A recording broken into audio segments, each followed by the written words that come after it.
Gates on the track.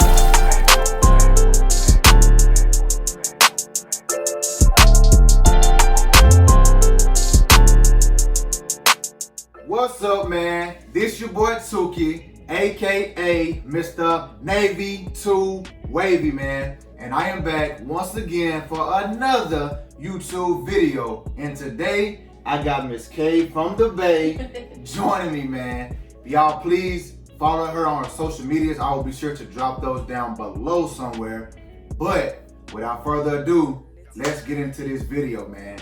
She gonna ask me, a couple questions about my experiences in the military. Y'all enjoy.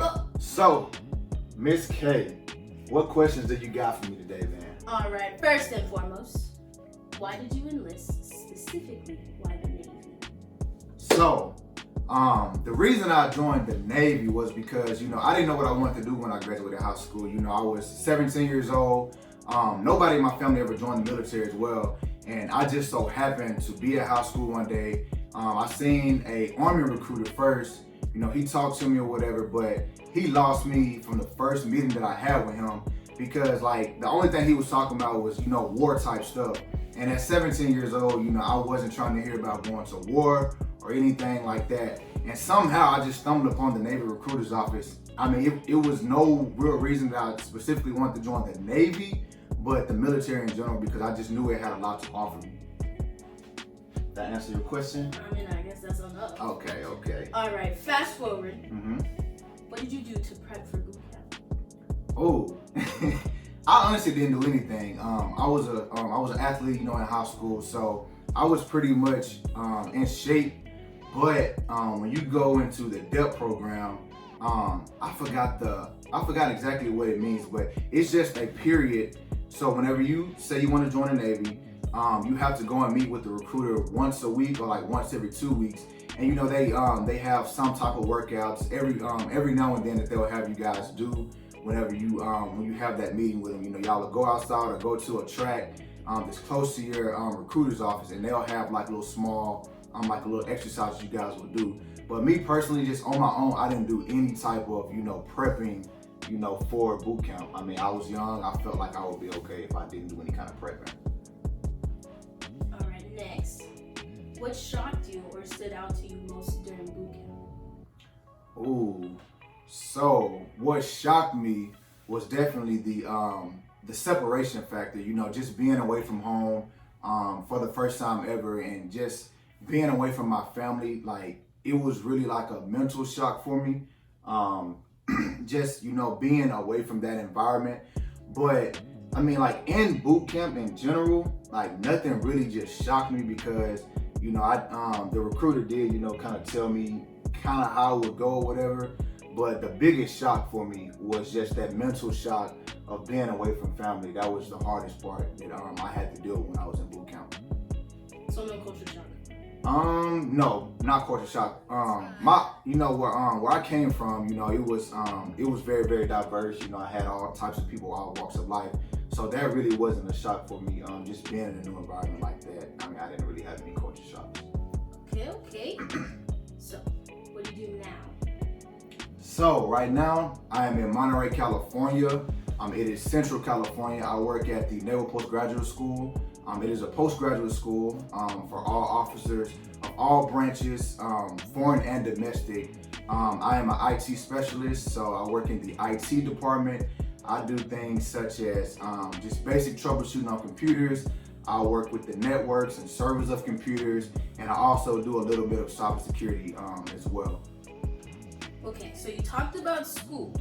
So you guys have postgraduate, and then you talk about A school, B school, C school. What is all that?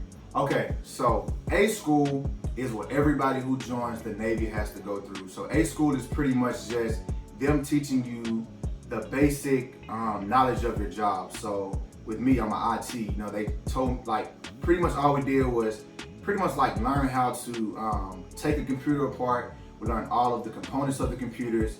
We did networking type things like that. And then just say for a corpsman, which is pretty much like a nurse in the Navy. So during their A school, they learned, I guess, taking vital sounds, stuff like that. It's pretty much just to show you the basic parts of your job. And then so C school is, so let's just say for me, right, I'm in IT. There's different things you can do as an IT, right? So the C school is just branches off. So if you want to be a cybersecurity analyst as an IT, there's a C school for that. If you want to work with communication, so like the network side of it, that's the C school. Like for corpsmen, like the nurse, so their C schools is like they want to be a dental tech. That's a C school. Or if they want to, work with Marines, which is called FMF, as like a combat corpsman, they will go to a C school for that. So A school is just the basic knowledge of your rate or your job, and then the C school is if you want to branch off and do different things for your job. So there's no B school? No B school, just A school and C school. All right, so a recruiter almost got me by saying you could go to school for free by joining the military. Now, how does that work out? So, when you enlist in the military, you have two ways to complete school for free.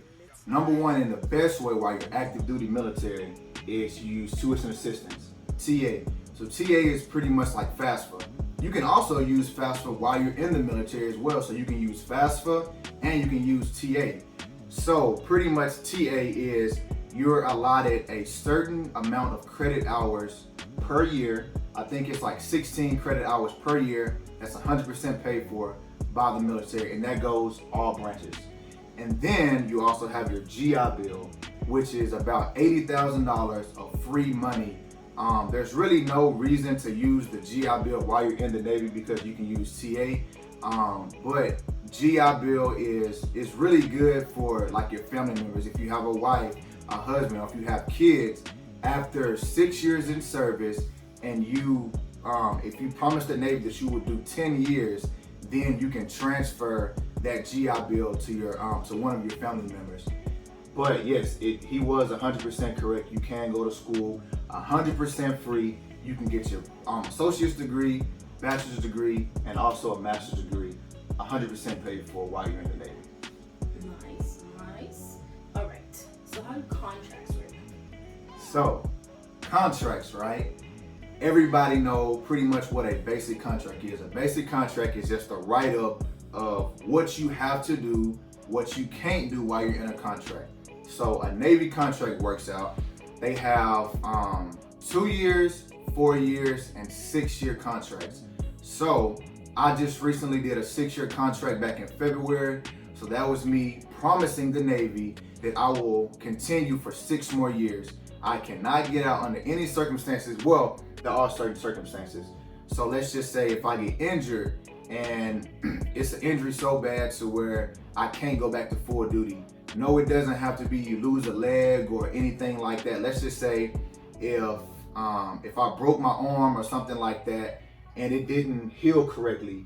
So you go on limited duty, right? So you have 2 sets of limited duty. Both of them are 6 months. So if you get put on limited duty for 2 consecutive 6 months, then you will go up for a medical board. That's one way you can get out and you will be medically retired and you will get a check for the rest of your life. But a contract, Navy contract, is pretty much you're guaranteeing yourself that you will be committed and you will be in the Navy for however long that you signed that contract for. And I just did 6 years. Kind of a good decision, but hey, it's over now. All right. Proudest moment in the Navy this far?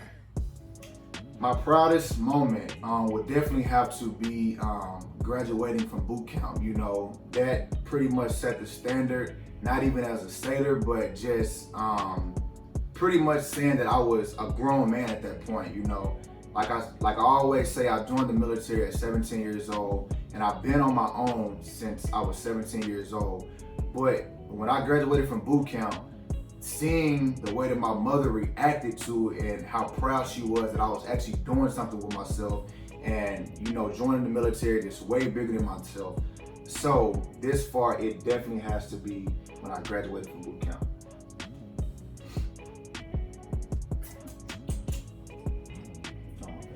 All right. What about awards and certifications you have? So all the awards and certifications I have. So With my awards, I have a couple of Navy Achievement Medals. That's pretty much just when you do good things in the military, not just doing your job or whatever, but doing something super, super dope. So one of my NAMs was when we was deployed to Guam. It was at Anderson Air Force Base, and we used what's called a flyaway kit.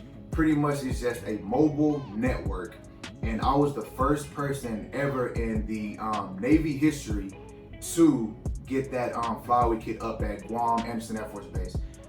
I say first person in history because they've only been out for maybe about 6 years now, but I was the first person to ever get a flyaway kit up and running in Guam, so I was awarded a Navy Achievement Medal for that. I also have a Joint Service Achievement Medal, which is pretty much the same thing as a Navy Achievement Medal, but it's just when you're a commanding officer, it's not your branch. So when I was in Washington, D.C., my commanding officer was an Air Force colonel. So I did good stuff while I was there, and I got a Joint Service Achievement Medal. Another thing I have, pretty much everybody who joined the military after 9/11, you have what's called the Global War on Terrorism Medal. You have, I don't know the specific name of it, but they just call it the McDonald's because it's red and yellow, but that's just joining the military during the time of war.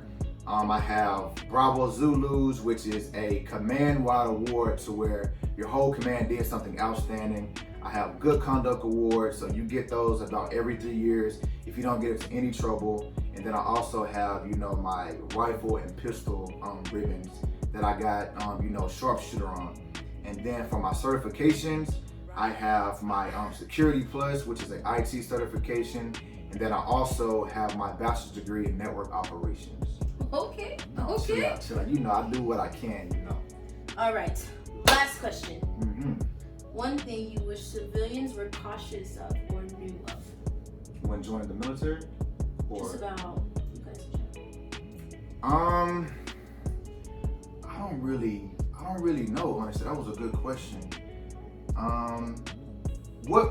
So that was a good question. What everybody, civilians, should understand about military people. We are regular people just like you guys. We are not just these hardcore people and all of that kind of stuff. I mean, we have the same feelings y'all got. We have the same outlook on most things that you guys have. People have to understand that military service members are just normal people. Like, yes, I guess you can say we're heroes in a certain sense to certain people, but at the end of the day, man, we're regular people. We live regular lives, and we are not special or better than anybody else. But just we are regular people, regular people just like you. So I mean, that's one of the things that I can think of right now that I want all civilians to understand about military service members. That's all I got. That's all you got? That's all I got. All right. I hope you guys enjoyed the video, man. Just a little quick, Q&A from a civilian standpoint, wanting to know about the United States Navy or the United States military. We out.